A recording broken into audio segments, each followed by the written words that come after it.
Part two, just explaining what McKendrick, Brewer and Plum's book was about and why it was important.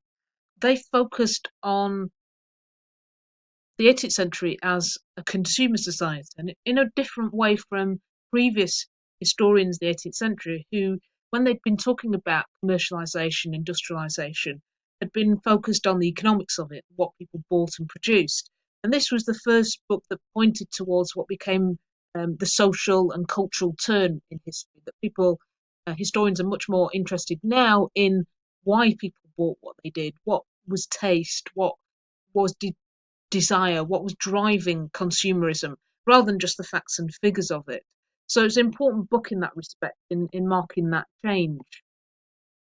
So here are some of the factors that we've already pointed out and why they're important. So fashion is seen as a key driver of the luxury goods trade.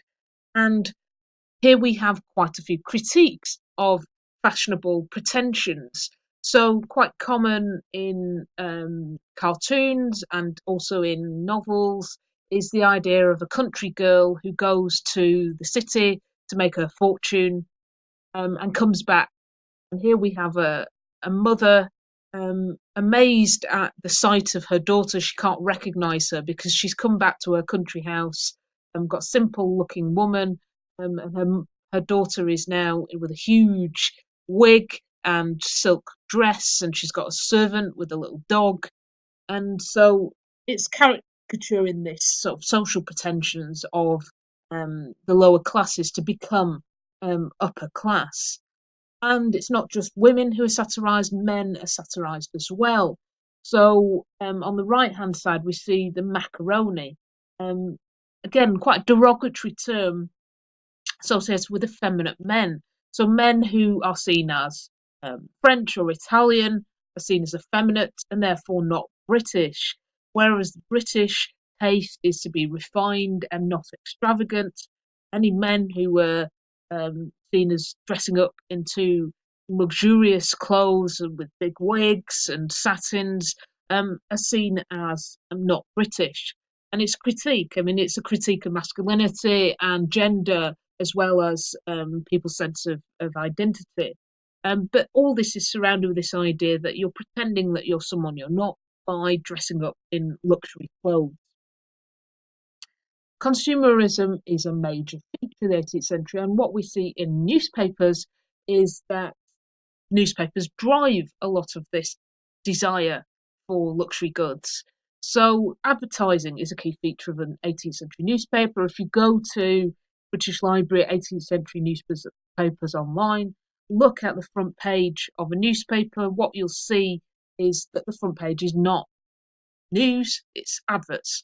Adverts cover the whole front page of newspapers. It's how they function, but it also tells you something about the sorts of things that people desire. So I've just picked out a random example from the Morning Chronicle, a random advert for a furniture warehouse. And note how they, Oakley and Co., really sort of hammer home their social class credentials. So they say they're printers to Her Majesty, and they say about this furniture warehouse that they're aiming at the nobility and gentry, and that they've got some new items for sale. And again, it's this playing on the idea that lower and middle class people want to emulate the aristocracy and the nobility, and therefore they want to own the same items as they do. So obviously, this furniture warehouse is going to sell goods to anyone who can afford it, but they're really playing on this idea that luxury filters downwards from the top. And a perfect example of that is Wedgwood pottery. So Josiah Wedgwood is perhaps the most famous British potter and pottery producer ever. His factory was based in what is called the Potteries in North Midlands in Staffordshire, and he produced a whole range of pottery. We still have sort of the Wedgwood brand, even though the company went bust a few years ago. The Wedgwood brand is still quite famous. And in the 1760s, Josiah Wedgwood decided to pull off quite an amazing marketing trick. And for those of you interested in the history of business, do study the success of the Wedgwood pottery group. So he produced what became known as Queen's ware, a type of pottery with this particular design that he gave a whole set to Queen Charlotte. That's why it's relevant for our module, in that again it links with how the monarchy were taste setters, trendsetters. The Queen Charlotte accepted this um, pottery set, and essentially that enabled it to be celebrity endorsed, that she was endorsing the fact that she liked this porcelain. And therefore, Wedgwood decided to make this into a huge marketing opportunity. So he sold the high quality, high class stuff to the aristocracy. Obviously, all the aristocracy want this set of porcelain because the Queen's got it. But he also produced a mass produced version. So he's one of the main drivers of industrialisation in some respects, in that he has a big factory in the Midlands that mass produces stuff as well. So whereas we've got the high quality hand painted stuff that he's selling to the aristocracy, he also produces a cheap version which is printed by machinery rather than hand painted, and that goes to the mass market.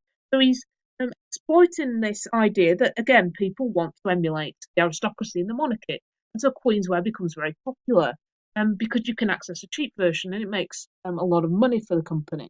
So absolutely genius in terms of a marketing campaign. And you can find a lot of this sort of stuff on eBay. I've just put a link to an old Christie's auction where you can see what the original Queensware got for in auction, but also there was a lot of cheap copies available. So it became desirable to have these sorts of luxury items in your house. There are critiques of luxury in moral literature and religious literature, but also in general literature. So I've put an extract there from Tobias Smollett and his novel, the comedy novel called The Expedition of Humphrey Clinker, published in 1771. It's a good read if you want an 18th century novel. It's basically the story of a man called Humphrey Clinker who goes around Britain harumphing and arguing and complaining about the state of modern Britain. So, in particular, he goes to visit places like Bath, which are places where the aristocracy and the middle classes go for holidays, and says, this is what's wrong with this nation, and we're no longer a hard-working nation. We're just obsessed with luxury. And so, the quotation you can read there again, his complaint about this tide of luxury, which he sees is corrupting people's morals, is corrupting society. So he's complaining, particularly in that extract, about how country people, country labourers are attracted to the towns because they see the luxury there, and it therefore debauches them. So the ploughboys, cowherds, lower hinds, i.e. the agricultural workers, are debauched and seduced by the appearance and discourse of those coxcombs in livery. Coxcomb is a derogatory term, someone, again, a bit like a fop or a macaroni who's dressing up. And livery is the uniform that domestic servants wear in towns. That aristocrats, middle class people put their servants in uniform. And he's saying that this is disrupting the old way of life in Britain. And he continues in that novel. There are many causes that contribute to the daily increase of this enormous mass, but they may be all resolved into the grand source of luxury and corruption. So he sees luxury and corruption as two sides of the same coin. And in short, there is no distinction or subordination left. The different departments of life are jumbled together. So again, he's saying that because of luxury, the order of society is breaking down. But there are proponents of luxury as a positive thing. So the economic philosopher Bernard de Mandeville, back before our period but still influential, produced an economic tract called Fable of the Bees. Think about bees, beehive, industry. And it's unusual because it's done in the form of a poem, even though it's an economic treatise. And he argues in this that luxury employed a million of the poor, that the very poor lived better than the rich before. The luxury is good for the British economy because it employs people to make the new luxury goods. And it's essentially a trickle-down economic theory that that standard of living increases because the more luxury goods Britain can produce, the better its economy will be. It was very controversial at the time, but essentially it becomes accepted as an idea in economic thinking. And our final economic thinker who does come into our period is Adam Smith.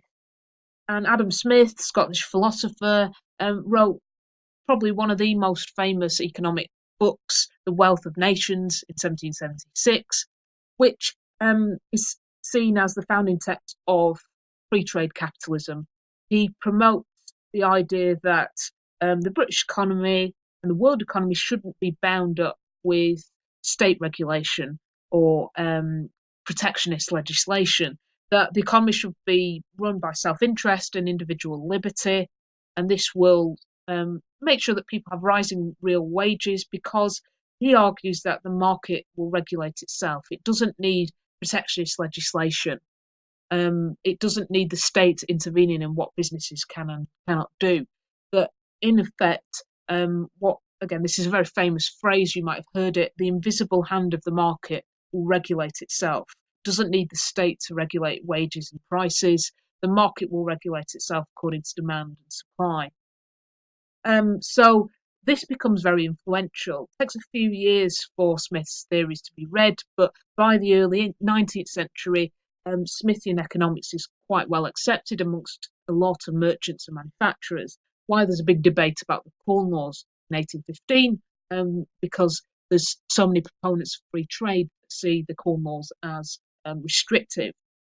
The other item in Adam Smith's writing is about the division of labour, where he's commenting essentially on what becomes industrialisation, that you produce a much more efficient and productive economy if you divide all the different tasks required in making something into lots of small parts, so that you don't need skilled artisan labour where people are producing small scale items in workshops, and you're moving towards mass production in factories, which again comes to fruition in the 19th century.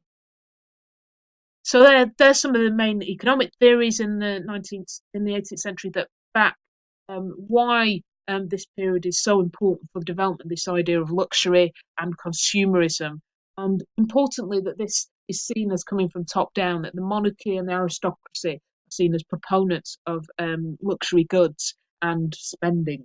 And so for the rest of your studies for this week, you should have a look at the primary sources for today, particularly the Guide to Windsor Castle, which is a tourist guide. Have a look at it and see what items are there in Windsor Castle. What of the things that the king and the queen have on their walls, on their tables, in their gardens, in the buildings, and what are the influences on those? What are luxury goods? What might be products of diplomacy and politics? What do they say about Britain? What do they say about the role of the monarchy within the European courts? Have a look at them and see what you think.